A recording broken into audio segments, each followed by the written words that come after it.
Hello everyone, ready for some grammar? Okay, so today we are doing the imperative, well, familiar commands with do. So the imperative is the right term to refer to it. I don't know why the book refers to it as familiar commands, but anyways, it's just called familiar because it's supposed to be informal. It's the to form and not the formal form, so probably that's why. Anyways, so when do we use commands or the imperative? So when we want to give orders or advice to someone. Um, so for example, if I would say, do this, so I would say, hazlo, like, haz los deberes, haz la cama, haz la comida. I don't know, something else. Pon la tele, something like that. That would be when you use the imperative. So, well, how do we form the imperative forms? So, um, we take the third person singular in the present tense, and then what we do, well, we do nothing. It just becomes the imperative. So that's like the verb in the person that we're gonna use to form the imperative. We use the third person singular. So, so if we have, for example, I have the example here with hablar. So hablar, the third person in the present tense, it would be habla, right? So, the imperative form in the second person, it would be habla. So I would be saying habla. I don't know, like if you're asking someone to talk, just say habla. Um, okay, so we have something here that can be a little bit tricky, just because ir and ser, no, ir and ver, sorry, ir and ver have the same imperative. So the imperative for both verbs, it would be be. So how can we tell the difference? Well, the only way that we have to make the difference between both of them, it would be just looking at the context of the sentence. So if we find a sentence and we read it, and for example it says, ve al supermercado. So we have supermercado, that's a place. So that means it's ir, right? So it would be go to the grocery store. However, if we have, I don't know, ve, ve la tele.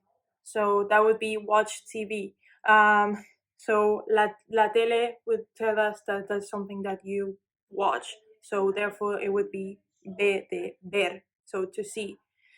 So yeah, the only way to be able to differentiate between both of them, it would be just looking at the context that the sentence is given to you. But otherwise, there's no other way to know how to distinguish it. Okay, so we have irregular verbs for the imperative as well. So, for example, verbs that are irregular in the imperative are, well, actually, these are irregular too in the present. So, I mean, it would be expected for them to be regular as well in the imperative. So, for example, decir, it becomes di, hacer becomes haz, ir becomes ve, as we've seen before, poner becomes pon, salir becomes sal, ser becomes se, tener becomes ten, and venir becomes ve. So these two are the same, remember. And so these are just like for the positive sentences or affirmative sentences. So now we're gonna move into the negative sentences, because you form them in a different way. So the negative forms are formed with the first person instead of the third person. Sorry, third person. So the third person, I mean the first person of a present verb, it would be any verb to just get. For example, we are gonna continue with hablar. So you have the verb hablar, and then the present form of the yo form, it would be hablo, right? So yo hablo. So what you have to do is you drop the final o, so you get the habl, like habl, and then what you have to do is add the es at the end. So it would become hables. So no hables, don't talk.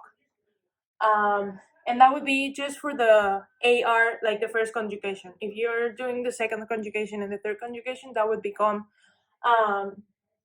AS. So it would be, let's think of a verb with a ER. So beber. No bebas. With an IR, sorry. Vivir, so no vivas. So yeah, just take that into account. So remember, affirmatives, you form them with the third person singular in the present tense, and the negatives, you form them with the first person singular of the present tense. Okay, so now verbs with irregular job forms keep the irregularity. So if a verb in the present tense is irregular in the job form, when you put it in the imperative, it's gonna be irregular as well. So, for example, poner, the present tense, the irregularity that it has is pongo. So, in the imperative, remember, it becomes the second person. So, no pongas. Remember, we dropped the O, and then since it's a third person, ER ending verb, you need to add the AS. Same thing with conducir. Conducir, conduzco, no conduzcas. We drop the O and we add the AS. Okay, and the same thing with the stem changing verbs. So stem changing verbs is they change their stem in the present tense, they also do in the imperative. So for example, volver, vuelvo, and then no vuelvas. And then, well, for example, the affirmative, it would be vuelve. But it also changes their stem. And then, so one more thing to take into account is verbs ending by car, gar, and thar. They have small changes in their spelling. So, for example, if we have a verb like sacar, in the imperative, it becomes saques. So we change, just because remember that to make the K sound in Spanish, we can do it with the C. We need to use the QU, and then the QU, it can only go followed by E or I. So in this case, since we have to put, it's a first person, sorry, not the first person, first conjugation verb, and then we change it into ES, so it becomes sa, kiss, because otherwise it's not possible to make that sound. I don't know. Same thing with GAR, it becomes GU, and then whatever it follows. So if it's AR, it's gonna be